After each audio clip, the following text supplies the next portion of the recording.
Hi, I'm Ashley, And I'm Jesse. and this is the Love Story Podcast. Hey there, my man. Hey, how are ya? Pretty good, and you? Good. Welcome to the Love Story Podcast. Thank you. I'm Jesse. I'm Ashley.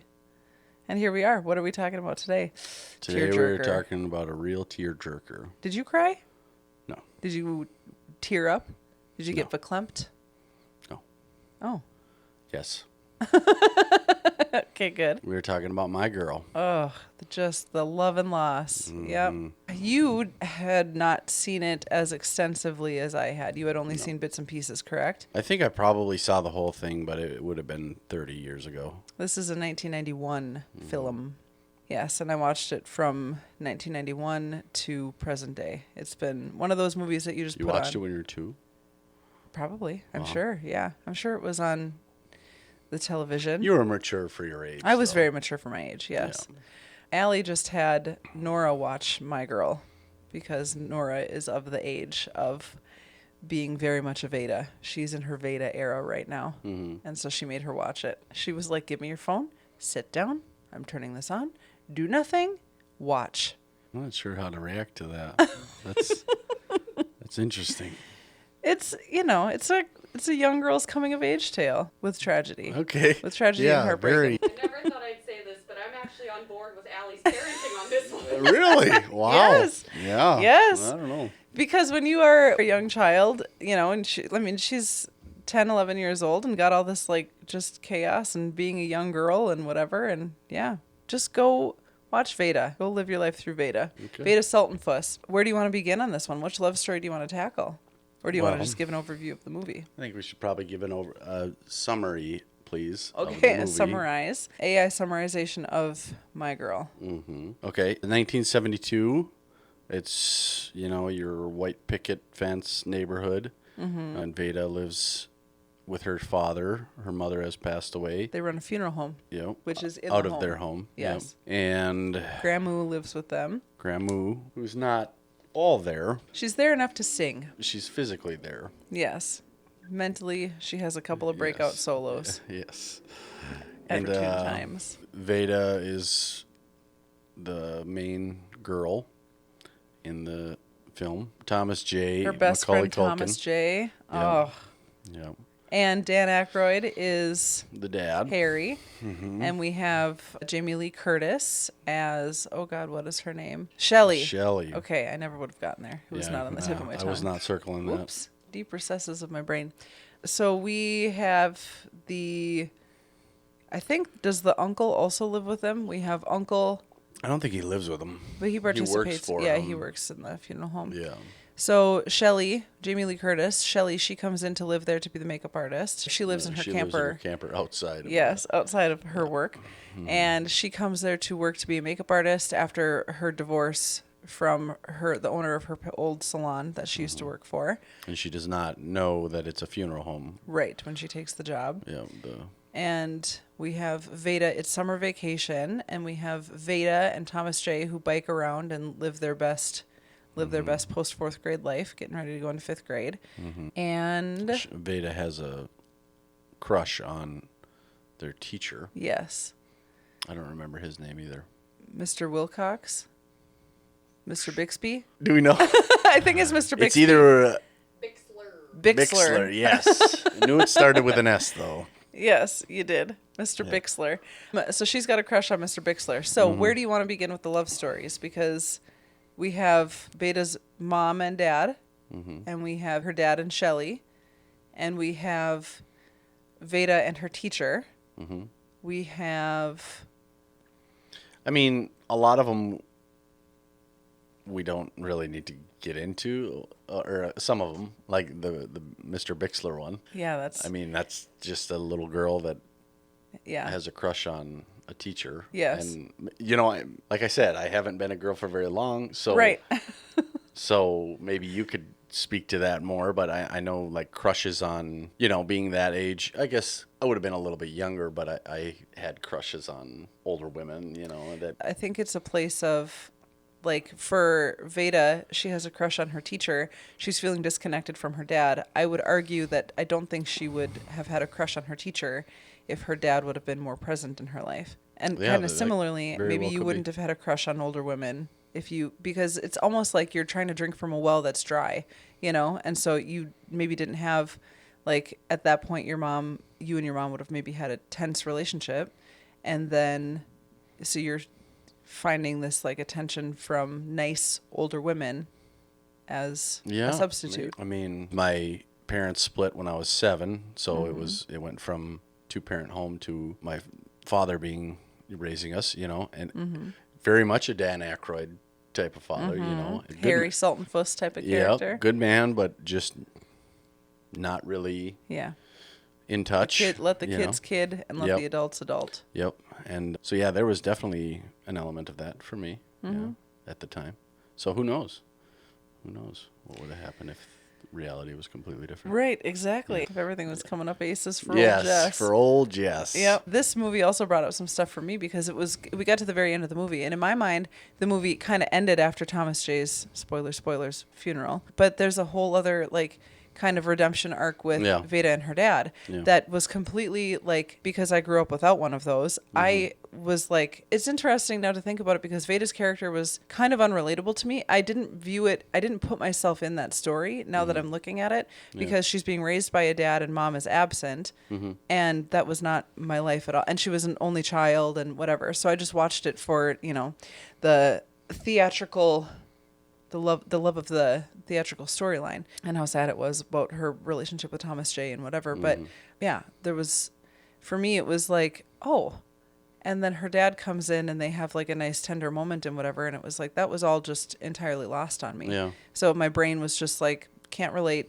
So put it away. The through line that I resonated with was just, she was kind of alone, but other than that, it was really just like watching her and her best friend, and then her best friend dies. So I was more drawn to the tragedy of it all. It's interesting because I was looking at it as a significant amount of time I was a single father, and so I was looking at it as that, like, and with you and the relationship with Sophia, like, I can't reach her the way that you can. And so I was looking at that, like, Dan Aykroyd's character, I think he acknowledges, because he says I tried to keep it from you or something like that, but I really can see my inadequacies for, like I said, getting to that more emotional level in the way that you can. I was watching that thinking it's the same with Erica. I can't, I don't know if it's an issue of being able to relate to them as a 7-year-old and a 17-year-old girl, I don't know. You have only just entered into your feminine era. You True. have not been a girl for very long. Yeah.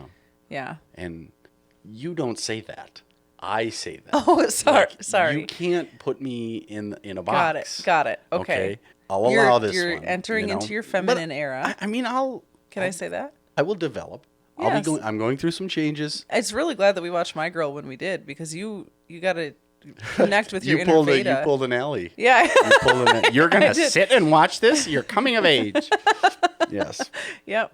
Sit with Vada. Yeah. Yeah, no, but it was definitely like throughout the movie, I'm looking at Dan Aykroyd's character and thinking about, just like, man, I do really wish I was able to connect with the girls on a deeper level, and I don't really know how to do that with my own parenting. My dad, Mark, wasn't. Do we get to talk about Mark again? We do. Good. We're gonna bring the old the old mustache back on the pod. The old mustache is back in action, ladies. And he wasn't exactly a pillar of emotional support and outreach. Yeah, he was a lot like Dan Aykroyd. It was just about his work.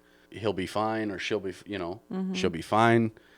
It's just a phase, whatever. It was a lot of that. So I could really relate to the parenting going on throughout the film. I really liked Jamie Lee Curtis, the way she kind of takes her under her wing. Yeah. And, I related that to a lot of the way you have done with Sophia. So sweet to her, and then so caring and kind. And yeah, I liked the parenting dynamics throughout the film. And now you related a little bit more watching it. Because, it was just the quintessential movie that we watched that all millennials have seen, And and his glasses. He can't see without his glasses. Like, Ashley, why are you bringing that up right now? Stop it. It's classic, and it's classic Macaulay Culkin. It was so good. And you kind of, because we had a time crunch to get here, so we kind of fast forwarded through another part where they were sitting there, the doc. It had been brought up as a quote after he had passed away, that she was going through the highlights of just kind of, different things that he had said to her. And one of them was, would you think of me? If it doesn't work out with Mr. Bixler, if you can't marry Mr. Bixler, would you think of me? Yeah. And that's just so, like, ugh. I love the way that Thomas J loves Vada. It's not like a romantic. It's not because he's very just like a little immature boy. Marriage is just something that you have to do when you get older. You just have to, and like they're just friends, and he just loves her like a friend. And she is a little emotionally abusive, and she's a little mean, and Yeah. But I mean, even when her dad is trying to tell her that Thomas J died, and he says he stepped on a beehive, and she says, I told him he's got to leave that beehive alone. Should I go over and yell at him? And he was like, no, sweetie. You can't. You can't. Yeah.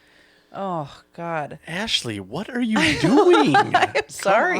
There's a lot of the story left that we need to touch on before we start the waterworks. Well, I do love that she loves Thomas J in the only way that she knows how, because she has not had an outpouring of love bestowed upon her, and she's missing the maternal love that she hasn't gotten, having her mom having passed away. I think it was in childbirth or something, which is why she blames herself for her mom dying. And so she's only had a dad. But she has a lack of, emotional connection in her life. And you can see the generational instability of her emotional connection. Yeah. The way that you see it with her dad to her, and then the way that she is with Thomas J. So tough that she's kind of living in that, but lucky for her, she has Shelley, future Mrs. Saltonfuss, to come in and to kind of help show her what just love and support is. Because then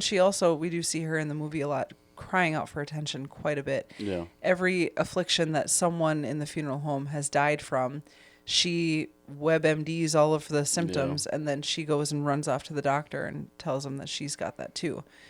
And I mean, it is indicative of the time. It's a 1990s movie that takes place in the 70s, so there isn't a ton of, what could be possibly going on at home, or, what is missing in this child's life. Yeah. Big Brothers Big Sisters wasn't necessarily, I mean, it was around, but it wasn't as Find a Mentor as it is today, I would say. So yeah, but the nurse does ask Thomas J, why do you think she asks that? Yeah. Why do you think she always thinks something is wrong with her, or something to that effect?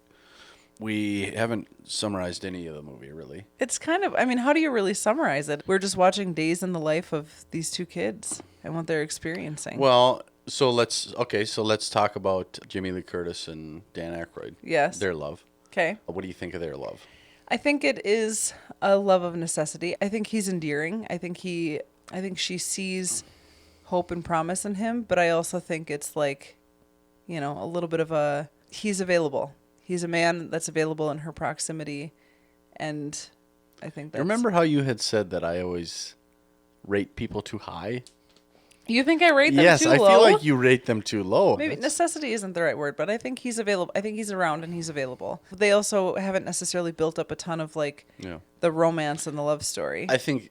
Yeah, and... It's more of, he's the opposite of what she just came off of. And what she just came off of, we only briefly meet her ex-husband when he comes in to try to repo the... Is he a bag of milk? Is Dan Aykroyd a bag of milk? Is he the bag of milk? I think he is a little... I would say he's maybe not necessarily a bag of milk. I think he's more of like, he's a log, where he's like, he's steady and he's solid. You hear that, Dan? You're a log. Yeah. Okay. He's steady. Okay. He's solid. But I think. Oh no! I think you the are right. scene where he punches the dude in the stomach, the ex-husband in the stomach. I think that's when she's like, okay. Yes. Maybe he's not. Maybe he's more of a beautiful tree than just a right. log. Exactly. You are correct, and I'm the arborist, if you know what I mean. No, I don't. What does that mean? I'm just trying to make a euphemism. Yeah. What is that? Like a tree person, like a person who likes trees, Cool. Yeah, like someone who would maybe like grow a grove or something. Got it. Yeah. Thank you. Tends to trees. Yep. I would say not a person who like looks at like A tree herd. Shepherd of the forest. You probably don't even know what that is. Can you tell me what movie that is? Lord of the Rings. Wow. Very good. The Twin Towers one. Or the Two Towers. Tree herder. No. Is it? They meet the ants. Yes.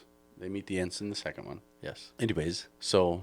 The Arborist. Yes. Yes. The arborist. Anyway, moving backwards. So yes, I think that was probably the moment that she fell in love with him. Old Harry Sultanfuss, fell in love with her the second she came walking in, and he was like, why are you here? What? Yeah. Yeah. Yeah. Hubba. And then he gets all nervous when he's taking her out on a date to bingo. The timeline of their story is she comes walking in and she's like, I'm here for the job. And he's like, you are misinformed as to what the job is. And she's like, fine, I'll take it anyway. I need a job. And so they start working together. And then she's ingratiating herself into the family. Like she loves Vada. She loves, and she had said it at the end when they're at Thomas J's funeral, where she says, like, I thought, okay, if she said, no, I didn't want to work this job. But I thought to myself, okay, if I can't have a family, I can work with one. So then wouldn't that argue against your point of their love being out of necessity? It's something that she is looking for, yearning for? I think it was maybe she didn't know she needed it until she experienced it. And so I don't think it was out of necessity because I don't think her relationship with Harry Sultanfuss was out of necessity. I think she fell in love with the family dynamic. Mm-hmm. And then because she fell in love with the family dynamic, he became the man that would potentially fill that role in her life. And then he punched her ex-husband in the gut. She's like, all right. And then she starts saying hubba hubba. Yes, she does. She looks right at him, and he just that was the cute little moment with Vada and her uncle, where he leans over and he was like, "Your father is a savage." Yeah, that's pretty great.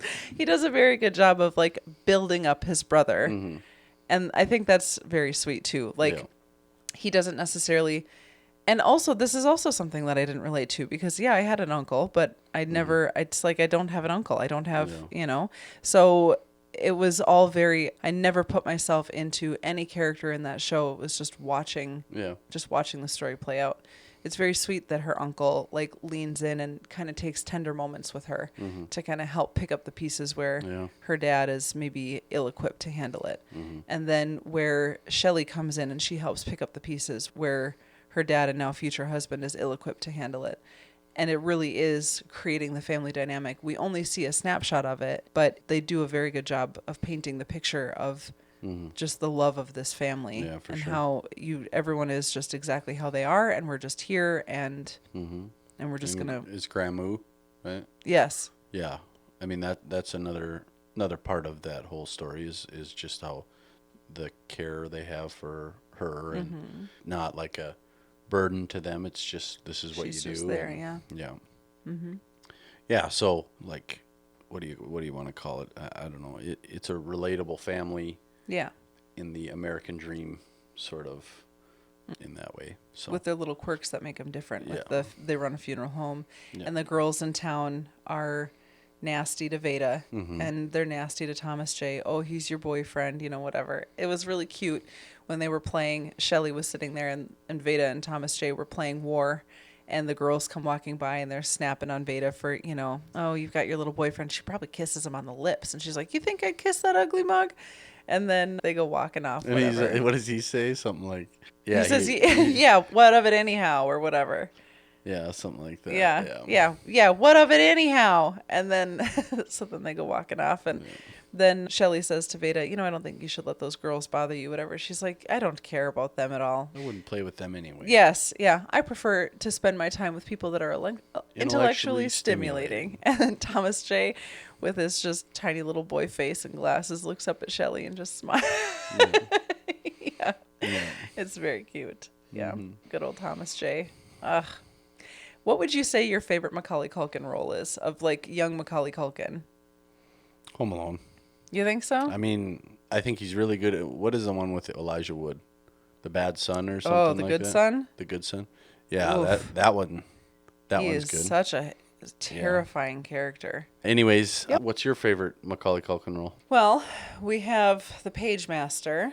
That's a good one. That is also Yeah. a good one. We have Thomas J. We have Home Alone 1 and 2. We have Richie Rich. Richie Rich. We watched Richie Rich on repeat because there was one thing, I think I've mentioned it to you before. We had one thing at my grandma's house and we had a VHS copy of Richie Rich recorded off of the television, and we would have Red Baron pizza every time we Nice. would go over there. We'd go over for a sleepover and we would pull out, Allie would go sleep with grandma in her bed, and Lacey and I would pull out, oh my God. And this was when we were watching the DVD of, what were we trying to watch? We put in the DVD of, this was when I was losing my shit because I was like, I don't even know how to work your PS5. Yeah. Yeah, I was a detestable human. Yeah. And I don't remember. And we were skipping over, but it was Juno. long. Oh, we were going to watch Juno. And I was like, is that a love story? Yeah, I don't know, but we were skipping over the trailers, and I was like, I love trailers. Mm-hmm. Okay, all of that is to say, Allie would go sleep with Grandma. We would watch Richie Rich, gorge ourselves on pizza and popcorn and Grandma's old lady candy, and then Allie would go sleep in bed with What Grandma. kind of old lady candy did she have? Well, of course she had Miss Butterworth's, but then she also just had, like, she would make her own candy. Like, she would make marzipan or whatever, and she would make, which was not good, or she would make us stovetop Jell-O that you had to cook and it always tastes burnt. Yeah. So we had that quite a bit. Not the instant, but the stuff, cooktop stuff, tapioca pudding. So, yeah, we had lots of that kind of stuff. Nice. Very unappealing grandma snacks. Yeah.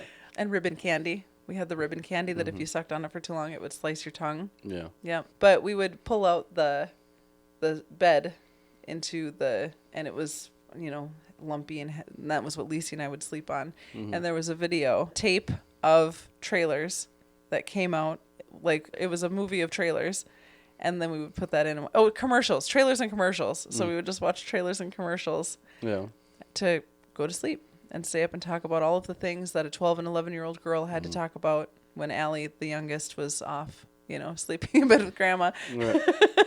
Talking about all of the things that Allie talked to our grandmother about, which is, I'm sure, insane. What was the point of all of that? My favorite Macaulay Culkin. I have a lot of Richie Rich experience and a lot of Home Alone experience, and Pagemaster. I do really love the Pagemaster, but there's just something about Thomas J. And he keeps showing up. He just, he's always there until the day that he's not. Ugh. R.I.P. Thomas J. He was a very sweet character, and he's just, and then his just like, would you think of me if it doesn't work out with you, Mr. Bixler? Yeah. Would you think of me? It's very sweet. Very sweet. Yep. Yes. Okay, so what's next? Is there any other Love stories in there? What do you think the chances of Harry and Shelley Saltonfuss are? 2. 2? Not happening. No way.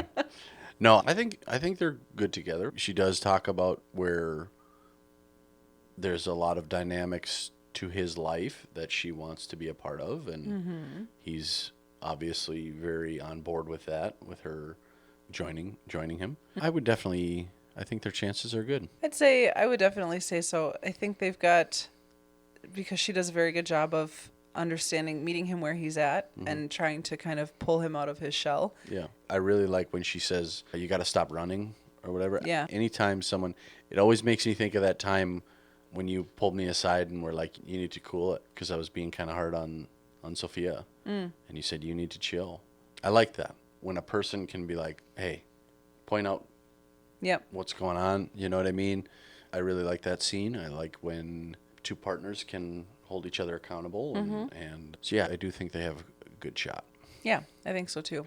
And I don't think Shelley is trying to become anything that she's not for Harry, and she's not asking for Harry to abandon anything that he already has going on in his life. She is coming into the scene, and she is becoming now the cosmetologist of the funeral home. Yeah. And she is coming in and becoming a female role model to Vada, and she's coming in and being a partner to Harry. So I think it's, I think, and he shows that he can step up and also be there for her too. So yeah, for sure. I like it. What do you think Vada, what are the struggles she's going to have in her life? What are her chances with Thomas J? No. Not good. No. What about Mr. Bixler? He's spoken for, unfortunately. Sorry. What was the question? What do you think what issues is Vada going to have, romantically speaking? What is she going to have to conquer to be a healthy, well-rounded partner? Watching the film, I think of like, that's a very traumatic summer for Yeah. her. You know, to lose your best friend, a very formative Yes. summer for sure, you know. And then I think Dan Aykroyd's character towards the end of the film kind of realizes that, hey, I haven't been here. I haven't been as present as I need to be. So I think there's hope there. And I think 10, 11 years old is a very important formative age. But I think she has a tendency to withdraw and try to run away, which is something that I can definitely relate to, is withdrawing when things are tough. So that's an obstacle that she will need to work through. What about you?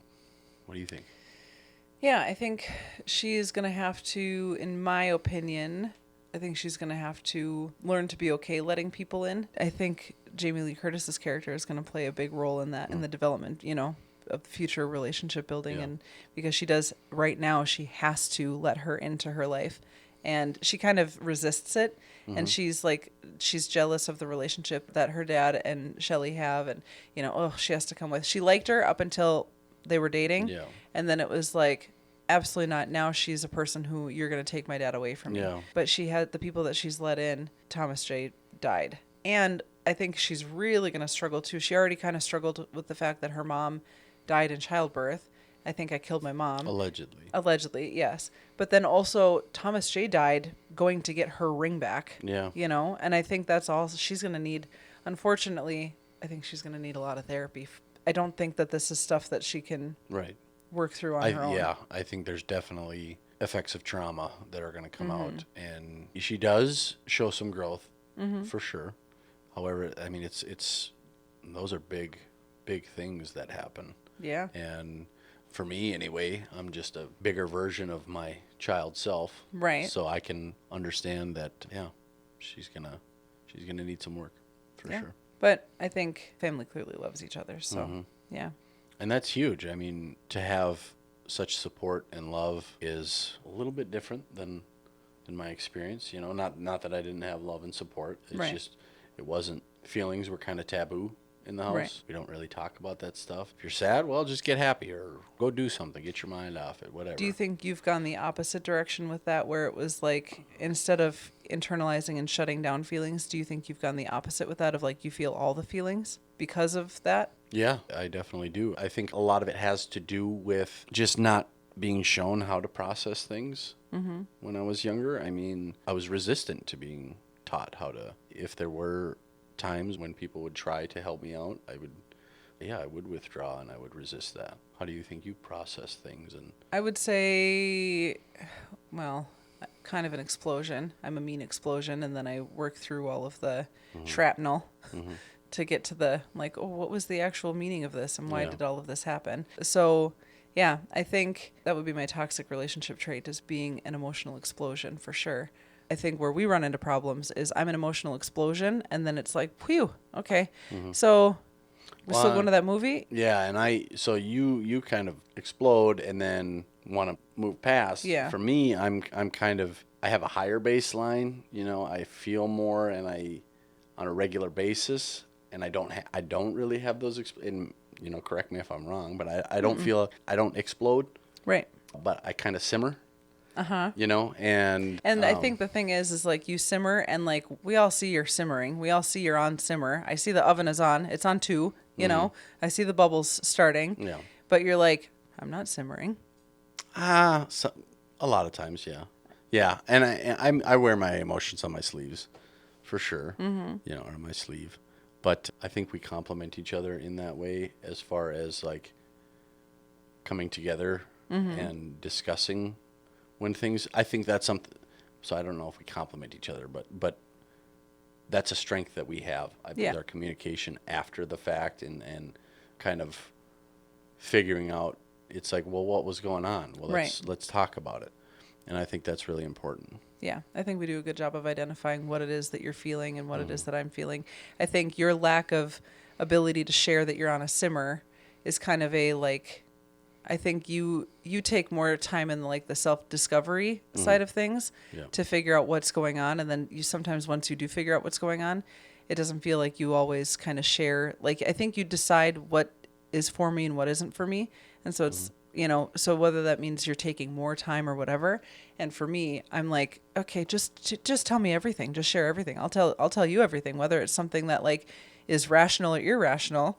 This is something and as verbally processing and whatever, just kind of word dumping, and then maybe say something that trips and triggers you, but then I'm like, oh yeah, that I moved on from that, but now that gets kind of added to the pot. That's on the simmer. I definitely have a more difficult time moving on from, particularly from like explosions or whatever. I have a more difficult time moving on from that sort of emotional hangovers, and I think for me, another difference that you and I have is the way you verbally process and I internally process.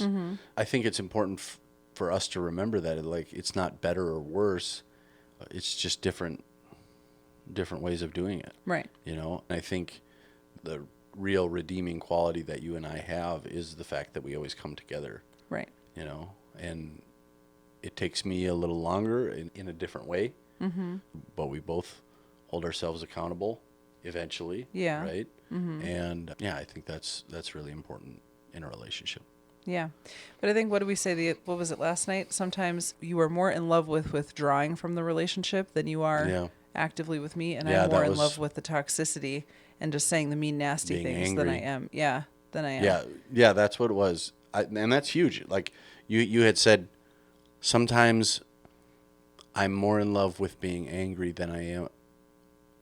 I'm more in love with being angry with you than I am with being in love with you. And that's, I think, because for me, I am an explosion and then also try and move on fairly quickly. But then sometimes it's like, ooh, I still want to get my licks in, I wonder if that's because I'm an only child or the oldest daughter. I don't think it's because you're an only child. Yes, no, because I'm the oldest child, or if it's because my mother was very similar in that way. Do you think order of birth 1,000%. You are the youngest and I am the oldest, and there are a lot of dynamics in this relationship that play out because I'm used to bossing and you are used to being bossed, and it is just part of it. See, and to that point, I am used to being pushed aside. Yeah, sort of. Okay, figure it out. So that's the huge thing, because when I was a kid, I had to process things in my room by myself. Didn't have a lot of soundboarding to do. So, Oh, and I got to just rip into those two. No. I mean, I was nasty. Yeah, I believe that. Yeah. I believe that. Yep. They needed someone who was older, more mature, and better at everything to tell them how to be. It's too bad they didn't have that, huh? It's too bad they had more. 1 out than of they 3 ain't bargained bad. for. You were older. Unbelievable. I do think birth order plays a huge deal. I think your childhood, the way that, my mother was not a very nice person to me. Like her goal anytime, like she was disciplining me, was to break me and make me cry. Yeah. And you're not going to break me and you're not going to make me cry. And all three of us are different. Me and Lacey and Allie are all very different too, in the versions of our mother that we got and how we interacted with her too. Yeah. But yeah, I mean, I saw that bit and I was like, we'll go toe to toe, and it has made me a mean person. I've held onto a lot of negativity because of that. Yeah, but I'm working on getting you in your soft girl era, Yeah. I'm working on getting you to be an indoor cat. You definitely are. Yeah, you're trying. I'm sure you would agree that birth order has a role to play. Yes. I also think each situation is different. You had a situation where the three of you were sort of trauma bonded. Yes, and bonded, together. Whereas I feel like the three of us, my older brother, older sister, and me, we kind of separated. After my mother left the situation, not totally, but after my mother moved out, we all three kind of sought solace in our own way in different directions. And I mean, I was terrified of my brother. He was aggressive. How much older? 5 years. That's a big age gap for, Yeah. And so he was aggressive. He was physical. We're very close now, as close as we can be when he lives in Texas and I don't. But So there's definitely been some repair there. And my sister was always making fun of me. You know, I was annoying, I was fat, I was ugly, and I think order of birth played its role in my life in a very different way than I feel like it did in your life. Because you guys were bonded and you were together. And we were all one year apart. Yeah. So we were 4, 5, and 6. Yeah. And so we were all like so much closer in age. Yeah. So, I mean, we still were nasty to each other. Yeah. But then we would just, okay. And so it is kind of like the nastiness that we had with each other. It was like, we're nasty. And then it was like, okay, now we're over that and we're going off to play together because we lived in the country. There was nobody else to play with. So it was a lot of like big explosive emotions and then fine, now we'll go play. Yeah. Interesting. It is. I'm glad that we were able to kind of dig through this a little bit too with our childhood stuff because it does make it a little bit more clear, you know, why I am the way that I am and why you are the way that you are. Childhood stuff plays a huge role in I think everybody's life, you know. Yeah. And it's which is why I feel like when you're looking at the character of Vada Sultanfuss, it's like this is a lot to go through. Yeah. You know, I wouldn't be surprised if she leans more into her relationship with Thomas J's mom. Also, yeah, I think that would be a positive thing. I completely agree. For sure. Yeah, for both of them. I could not imagine the loss of a child, and I could not now because Thomas J was their only kid, and so then it's like okay, and now your future birth line, your future lineage is all gone, and just like that, and then to also then be cut off from all of these other relationships that you've built along the way with the Vedas and the all of that, where it's like. There's a lot of repair that has to happen there, and I think Vada would benefit from that relationship with his mom, and from Mrs. Just Sennett, like she would, and just like the mother would. Yes, just like the mother would too. Yeah. Which there's also a little bit of a struggle too. How much is the responsibility put on Vada to continue to come around and hang out, and how much it's tough. Relationships are tough, and growth and healing is tough, and it is. For as much as the mom is like, hey, I lost my son, I would love it if Vada comes around. What if Vada doesn't come around? Then what are you gonna do? How are you gonna work through this? I can't imagine losing one of the kids. It was a liberating feeling when Jacob turned 18 and was now you're not a child anymore and you're making your own adult decisions and I have no control. It was this feeling of like, I have no control. You're going to listen if you're going to listen. You're going to follow my advice if you're going to follow my advice. But ultimately, if you're going to do wheelies on your stupid crotch rocket, you're going to do wheelies on your stupid crotch rocket. Yeah, that boy is a problem on the road for sure. He is a menace. Yes. Yeah, not because of me. I am only. Don't look at me like that. Just because you don't do wheelies on a crotch rocket doesn't mean you're not a menace on the road. We gotta go. This has been fun. Thanks for talking about my girl. You're welcome for talking about my girl. Bye. Oh, do we need to give a shout out to another? Oh yeah. Yes. Never mind. Record scratch. We need to give a shout out to another wedding vendor. Did we give one to Lake's Area Party Ride yet? We've got Lake's Area Party Ride. Old Luke Philbaum, who has a big, beautiful party bus that he takes people out on a little booze cruise. Nice. It is a very nice, classy coach bus. Nice. Yep. Okay, there you have it. Thanks for being a part of the Love Story Wedding Show. Bye. And now a word from our sponsor, Chaz James from Premier Real Estate Services. If you understand where you want to live or why you want to live where, the process actually isn't that difficult. The emotional bits and pieces of buying a home is where people get into trouble. So, if you are like a first-time home buyer, when we put that first offer in, you're excited. You're stoked. And I am so excited to be your hype man in that process. Right. It's unreal. But I also need to bring you down a level because we're not the only people in the room trying to help you get there. So that's the beginning process, is finding someone that you're comfortable with, someone that has no fear into taking you into the world that is real estate. You can buy a home in so many different ways. Hello world, I'm Chaz James with Premier Real Estate, Minnesota's favorite West Indian realtor. I want to be your real estate hype man. Thank you for listening to this episode of the Love Story Podcast. Be sure to leave us a rating and review and subscribe so you don't miss any new episodes.